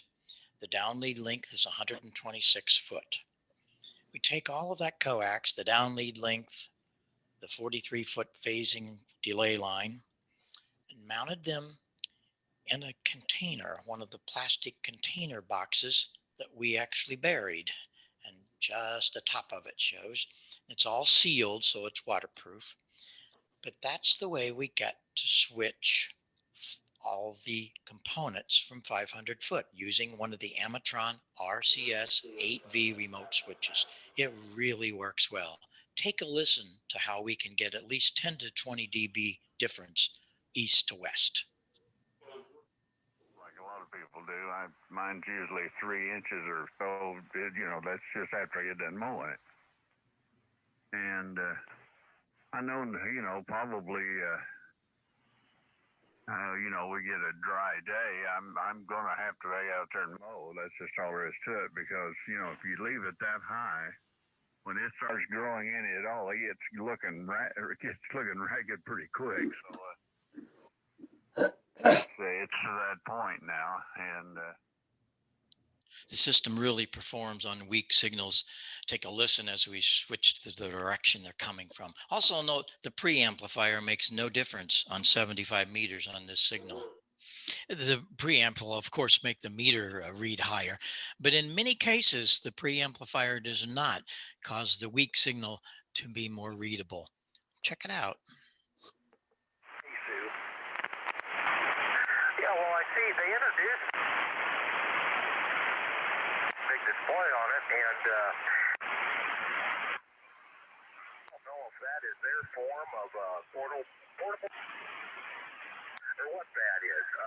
Your wire up to your computer, and then did you use your handheld to go through it? Here's some great sounding AM stations, and we were getting about 20 dB front to back. When the leads drop off, I'll start using it. Daryl, purchasing digital audio recorder. I need to do that too. That'd be nice to have. And I was going to mention to you too about your pictures with Fifi.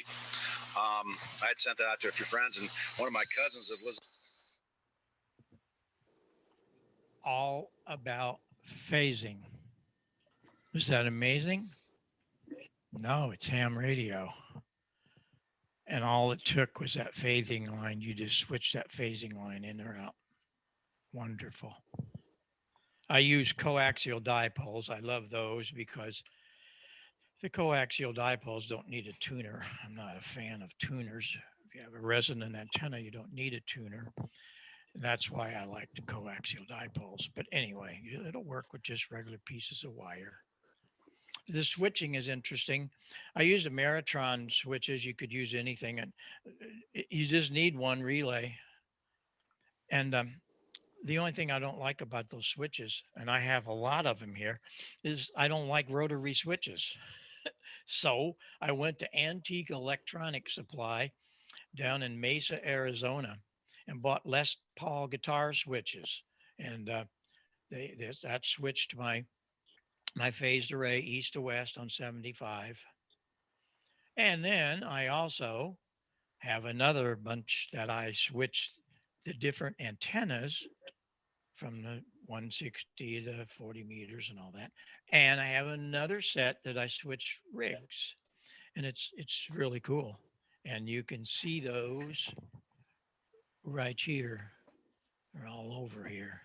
And that works great for me. I got some more on the other desk, and got rid of that, the switches, and it really worked wonderfully. I was very happy with it.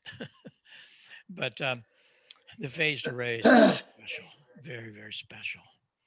I just love experimenting.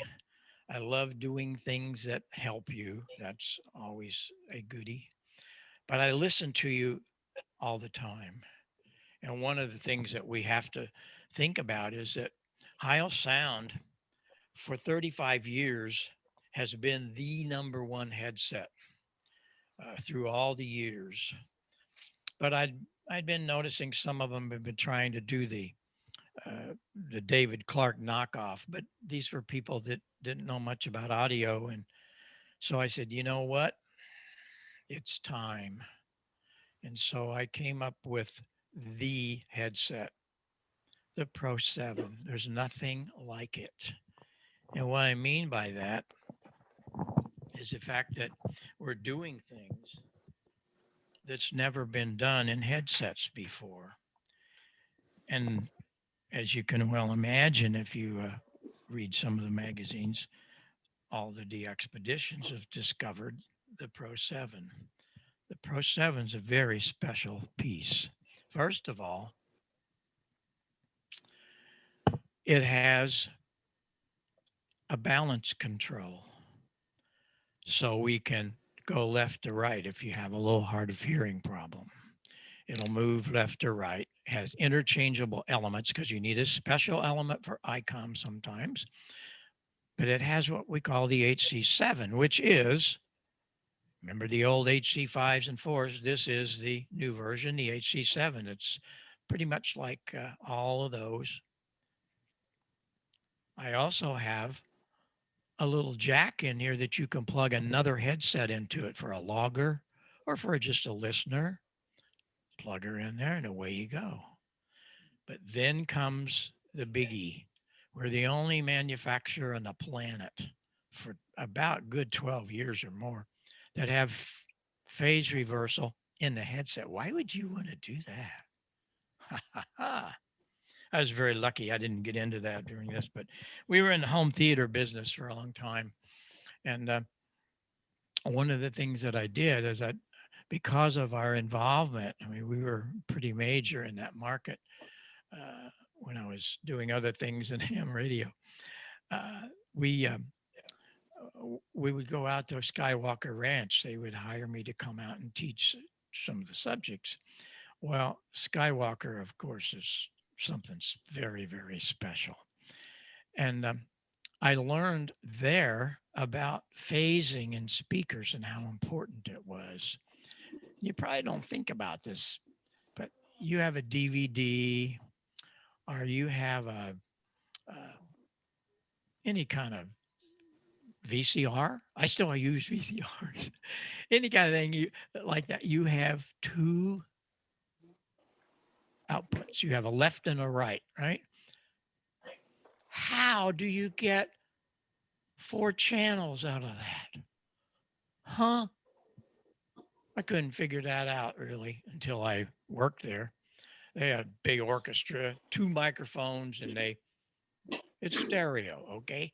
How does, wait a minute, how does Harrison Ford end up in the middle?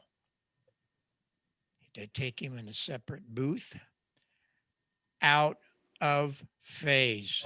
And then Ray Dolby came up with this pro logic that's figuring out where that out of phase signal is. And you have monologue in the center channel, orchestra in the right, and airplanes flying behind you because they're out of phase from all of it. That's how you do it. Well, how does it work in my Pro 7? If you're listening to a pile up and you got a little wiki back here, you reverse that phase and the wiki comes up front. You can move signals around in your head acoustically.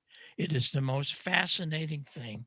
And even beyond that, the de-expedition guys tell me, because some of those guys are on these things for 24 hours straight, they reverse it and it changes the whole pattern.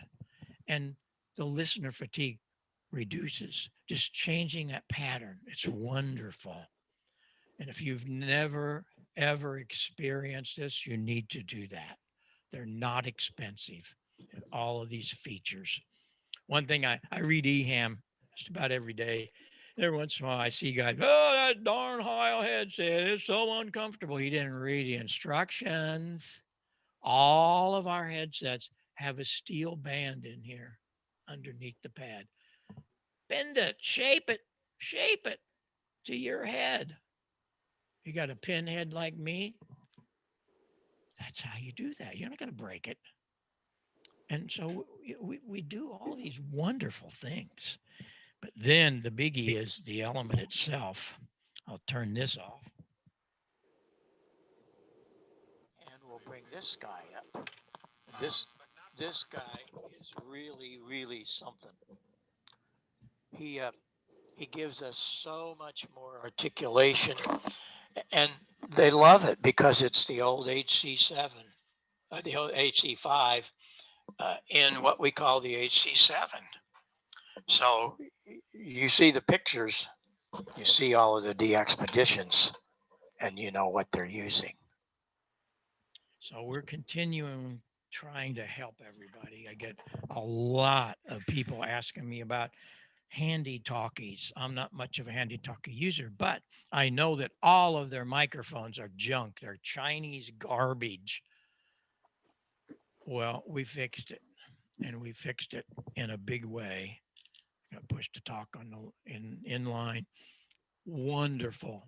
And we're not talking very much money, but we designed this headset for proper use of a handy talkie. And it's exciting to build things that people need. The backpackers wanted a little better than the old BM10, the original one. So we did this. It's a little heavier, wonderful product, the BM17. So, we've continued on and done some really cool things. And last but not least, I have to bring you my latest thing, and I love this. It's helping so many people. There's a lot of people that are hard of hearing in one ear or another. A lot of them using hearing aids can't hear very well at all. We're talking about the receiver. Whoa. You see, nobody's ever talked about it. They just talk about the transmitter. But we need to think about that receiver. Again, speech articulation, lower the distortion, lessen your listener fatigue. All of this happens because you're tailoring the audio, but you have no way to do it. Oh, they got a little minor thing on the transceiver's not enough. So what I did is I came up with a really, really cool system. I call it PRAS, Parametric Receive Audio System. It has 3 filters in it. The high filter I set at 6K, and you can plus or minus that.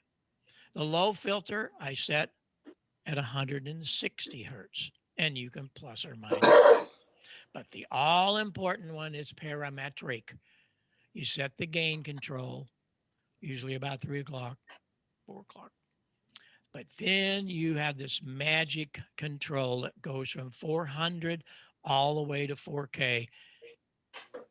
And the best thing I can do for you is let you hear it, and you will be totally amazed.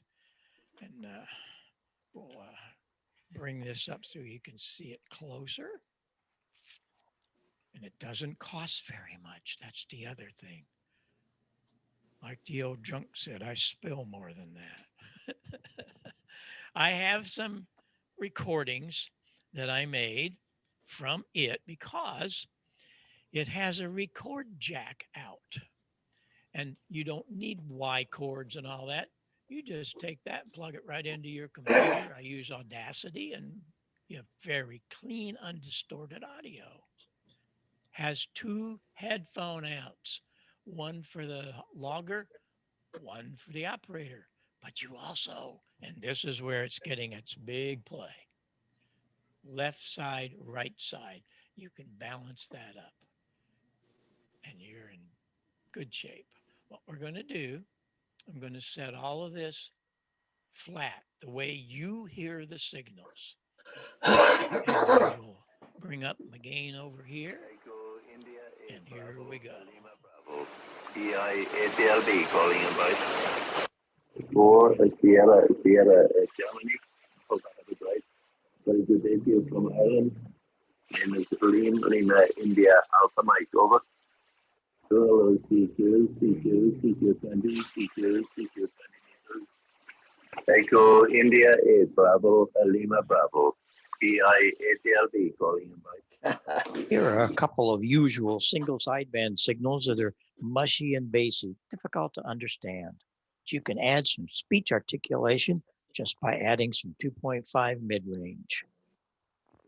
Of the 2 meter, sideband, but they're just not, it's not the same as a rig built, just for 2 meter sideband.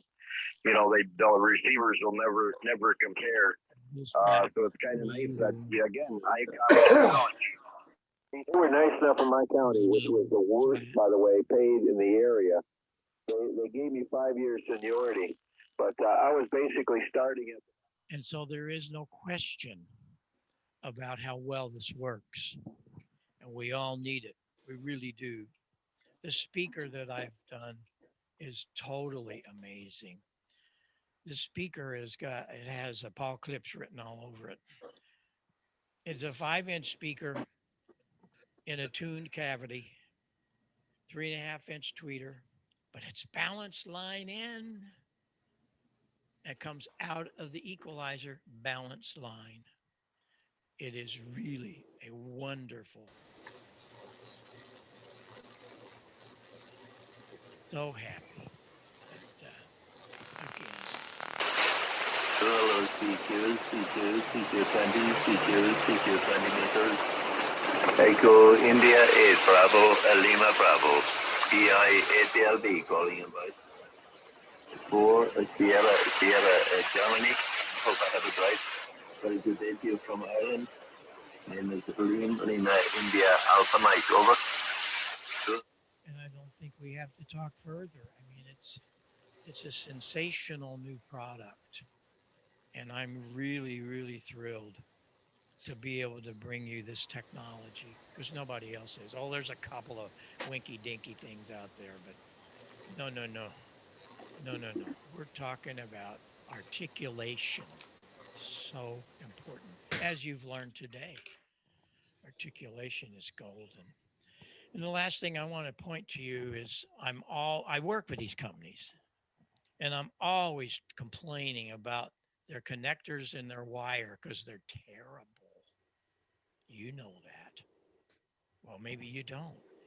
Maybe you need to learn about connectors. This connector that's been used by everybody started in the 1960s from Foster. They built it for CB stuff. A little bitty ring. And every one of them, you check this out when you go home. Every one of them has some kind of heat shrink or something because the wire doesn't fit the cable clamp. How stupid is that? I fixed it.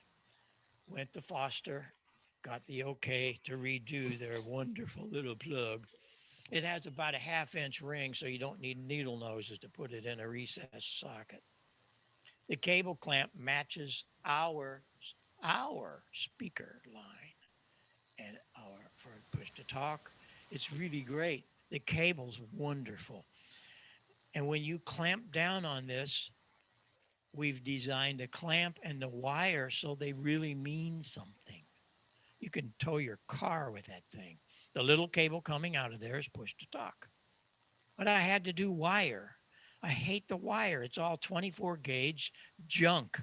When you spread the shield apart, you end up with two little pieces. No, no, no.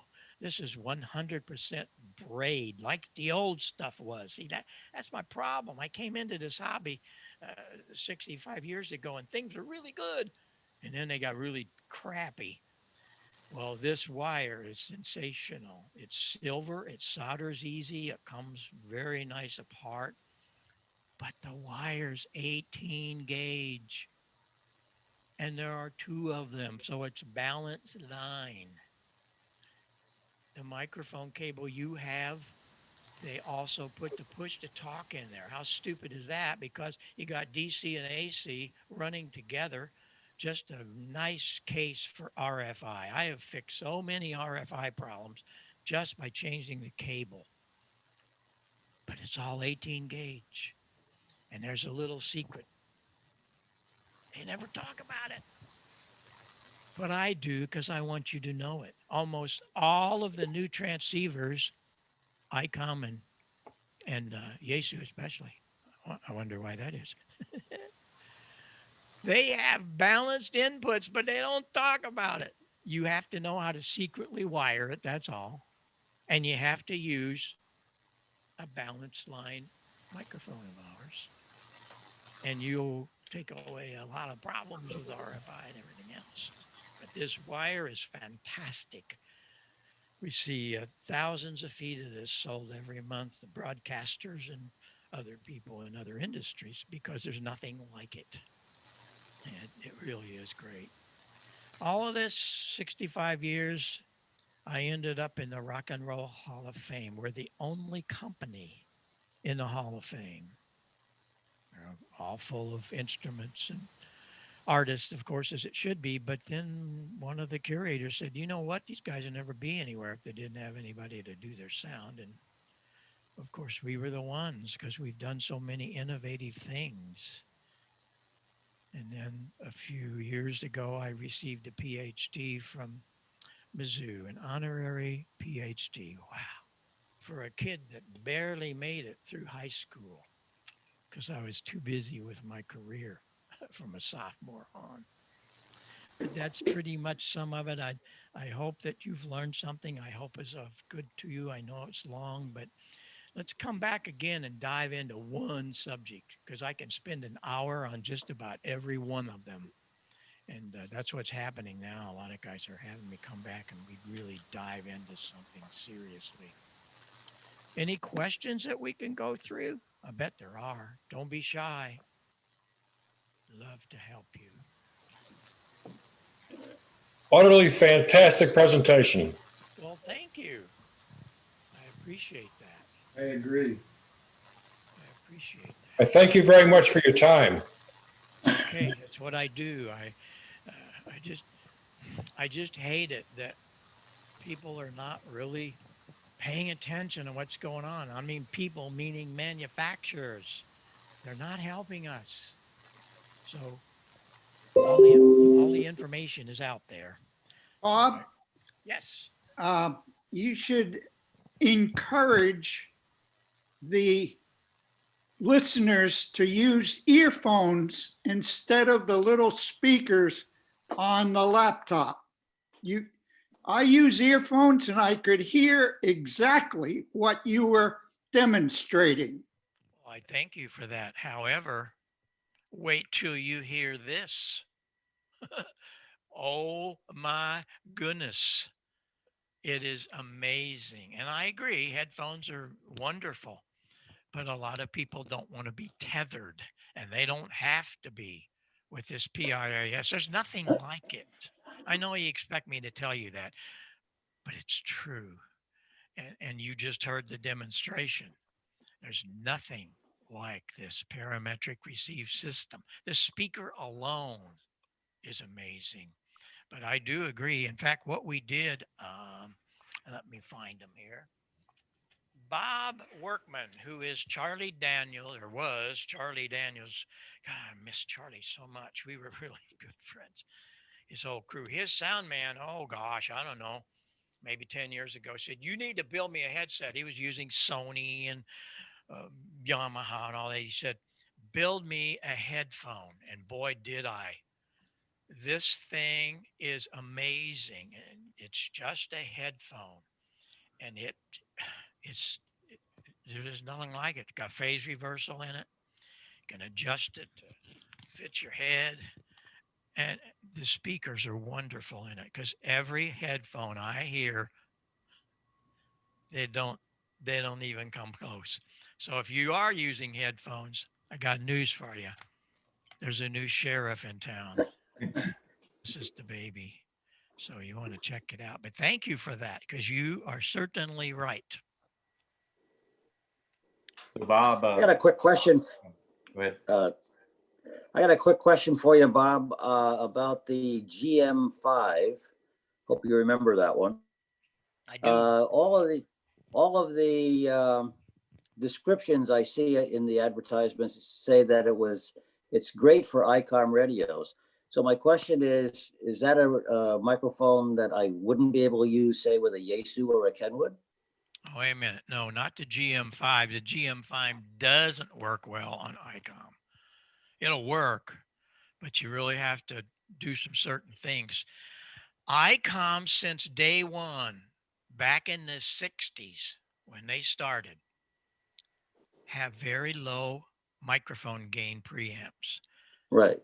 The first ones, the 701, 720, 730, they didn't even have a mic preamp in them. They put it in the hand mic. That was kind of a silly thing to do. But then when the 735 came out, they finally put a preamp in the radio, but it was low gain. When I came along with them, I got Dr. Inouye to see that, and he raised the gain a little, but it's still not like everybody else, but it's acceptable. But he said, why don't you build microphone that we can use on ICOM and not have to worry? And that microphone is called the ICM. Almost spells ICOM, doesn't it? This is one incredible microphone. And I never, ever hear bad reports from this. If I do, they're doing something stupid. But the ICM is it. It comes with a cable. You can't plug it into a Kenwood. Well, you can, but it won't work because ICOM is the only company that will put phantom power on the mic line. You see what happens there? Think about it. This is pretty crazy. Sure, sure. Audio is AC. Well, in order for that audio to work, this little element happens to be an electret. But there are some real cheap electrets you bought at Radio Shack or whatever. This is not that. And it needs 8 volts of bias because there's an FET in there. Did you know that? The element electrets actually have a transistor in them. So we need to power it. So they feed 8 volts DC up the same wire that AC is coming back down. That's pretty cool. But if you use that, you have to be sure to adjust gain and all that, and just plug that little baby right in with our wonderful cable and our wonderful connector. Isn't that cool? I'm really proud of this because it solves a lot of problems for a lot of people. You plug that into your ICOM and watch it. You got to be careful because it's got a lot of output and your gain won't have to be really high. But how do you set the gain? Watch the ALC meter. That's how you set it. But the GM5 that's a dynamic element, and it works great in Yaesu, Kenwood, and Elecraft, and all that. It'll work, but you got to crank the mic gain wide open, which it doesn't hurt, but it's a psychology problem. Oh my God, Heil, I got to turn it wide open. I'll blow it up. No, you won't, because you're not driving it very hard. So that's one of the problems that people know. I'm just so distorted because I'm wide open. No, you're not, because you don't have as much output from a dynamic element as you do an electric. So you got to listen to yourself, then you'll know if you're distorted, but you won't be if you're using a dynamic into an ICOM because their preamp is low in gain. Mhm. That's the story. Okay, thank you. Sure. It's Bob, it's a pleasure listening to you. Very informative. I have a couple of 7300s. What can you tell me about the stock microphone on the 7300s? Oh, it's okay for a stock microphone, but let me tell you something. Whenever you put an element in a clamshell, this is what you get. I know you're getting great reports because it does work better than most hand mics. Nope. You need to open it up. And we did that. What I did some years back, because I don't like hand microphones. I use a hand microphone all the time. Right here. It's got push to talk on it. Fine. I use it all the time. I love it. That's the best hand microphone because I don't have this. Okay. And no matter what Bill tells you or Joe tells you, it might sound okay, but it doesn't sound like this. And I fixed that some years back with my hand microphone. I should have got all the cables to do this. I won't do it now, but trust me. This is my hand mic. It's called the HMM. Why is it better? Because first of all, the element's better. But look what I did to the top of it. I put a screen in the top of it. Why did I do that? Because with every other hand microphone, I'm just playing the science for you. You might not want to hear it, but it's the way it is. Every hand microphone sounds like this to some extent. Some a little better than others. But listen to what happens when I open up the top of it. It gets rid of that tuned cavity. Are these manufacturers not thinking? No, because they don't build the microphone. They go to an OEM company in China. They put their name on it, and they fooled you for years. Well, they didn't fool me. And so I do something about it. That's the nice part. Being able to help you and help the industry because, wow, as you've learned today, the industry has been everything to me, and I love bringing it back to you. But there's nothing wrong with their hand mic. It's probably better than most. A lot of it has to do with the preamplifier in the 7300. They've tailored that a little bit, which sounds pretty good. But I prefer a better microphone, that's for sure. The ICM into a 7300, oh my gosh, can't be touched. I don't care what it is. These guys, oh, I got a mixer and I got an audio rack and I'm just Mr. Cool Dude. It will not sound any better, more articulate than this. Barely over $100. So that's the answer. It really is. Thank you. Yeah. Thank you very much. I love the 7300. And the 705 is a 7300 in a 3-pound box. It's amazing. So Bob, this is Steve calling. I'm kind of your Zoom host for all this, and I've got to say that this has been an amazing presentation. And one of the things I noticed that really hit it home to me was actually your camera work, how you were seamlessly moving between your view of yourself, the view of your equipment, your presentation. And I noticed you mentioned you're using a Blackmagic video mixer. Can you tell me the model that you're using? This is an amazing thing. It's called the ATM Mini. And it's wonderful. I can switch 4 cameras, and I can do all kinds of crazy things with it too. Slide different things up and down and all. But that I don't like to do all that. We're not a circus here. I like to just do what it is, what it's doing. And it'll fade to black, and it'll do a green screen. I don't need a green screen. I got a good one right behind me. But this switches so easily, and I really love it. It's just great. Just making things happen for my presentations. And that is all the old vintage gear. Some of that's 60 years old plus. Mosley receiver, that guy right there, that little gray box. Wonderful receivers. Mosley only built a few hundred of those. And there's quite a story about that. I met the guy that designed it and sold the design to Carl Mosley. I used to visit John Clemens was his name. I used to visit him quite often before he passed away a few years back. But anyway, that's all good stuff. That's where I learned it all, let me tell you. But yeah, I love the ATM Mini. It's great. All right. What's happening here, that is my laptop.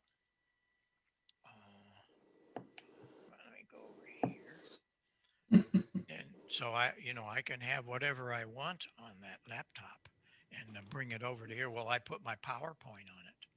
And gosh, it's super duper. And I think it costs all of I think I paid $220 for it. It's great.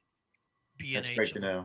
Yeah, thank you. I appreciate you being able to allow me to come and do all this. I know it's been long, but I try to shorten it. And if I do that, I don't bring you the whole story. And I think you need the whole story of what gives me the right to talk about this stuff. Am I just dreaming this? No, I lived it and I learned it through ham radio, and I want to share it. And I think we do some of it. But we come back to a lot of the clubs now, and we're doing, just 45 minutes or an hour on one subject. That's really fun because we really dive into it. Thanks, Steve. Okay, Bob, well, I want to thank you so much. I will be contacting you via email to get a list of topics that you can present, and we'll probably have you back. And a reminder of everybody here that next month we will have our section manager, Marv Hoffman, as our guest speaker. So please pass the word and ask him any questions you may have. Get them ready. You have a month to do it. But other than that, again, I want to thank Bob. It was a great presentation. I really enjoyed it. And I'm sure everybody that's online has enjoyed it. And it's obvious that you really enjoy what you do and you enjoy your presentations. And it's infectious. So thank you for that. I thank you so much. I thought I had my other camera here. There's one last thing that keeps me going, because I usually have the the question from many that say, what do you do for relaxation? Well, I don't really relax. I don't need all that, but I can show you what's sitting in front of me about 15 feet in front of me is this little guy. All right. And this is what I can do to close this out. I will go over there and we'll hook up something and I'll play a few minutes and you can dial me out when you want. How would that be? Would that be good? Bob Heil, you are the best. Oh. What a hoot. Okay. Well, you know, this is where I learned to listen, voicing those pipes, and I still do it. And I'm very, very blessed. This is a new studio I built. It's just a year old now, and it's got all of my stuff in it. The gear and the lab to build and design stuff, but this guy, because this is the heart of how I learned to listen. So I have a video of it here, but normally my other camera, I thought I had it hooked up. I didn't. Anyway, we'll be back again. You stay in touch, and if you recorded this, send me a link to it. I'd appreciate that. So 7-3, everybody. I appreciate all your time, and if you ever have a question, don't worry. I am there for you. Oh, one thing you should do.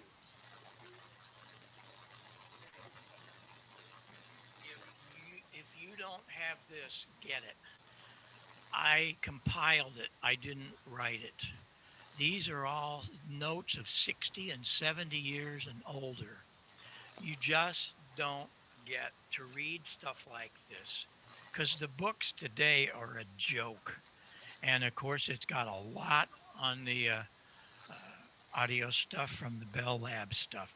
But the last chapters get into how we use Greenlee punches and how to build things.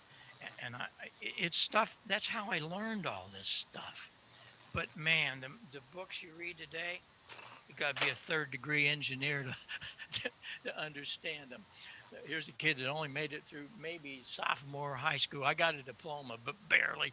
So I didn't have much education, so I'm not much of a reader. But boy, I can read those kind of things. So you want to check that book. It's available on our web store, and a lot of the dealers have it. So there you go, the Heil Ham Radio Handbook. So I'm going to go fire this up. You guys can dial me out when you want. But thanks for having me, and we'll make things happen from there. Thanks, Bob. Bruce, how come you don't sound as good as he does? I don't have the experience that he has.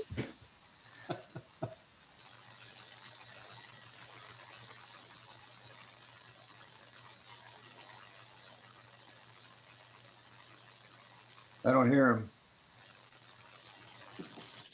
I don't either. Yeah, Bob, I don't think you're sharing the audio. He can't hear. He's too concentrated doing what he's doing. Okay, you guys. Well, I will send him an email for a list of topics that he can discuss with us in the future, and we will have him back if you don't. There it goes.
Yay!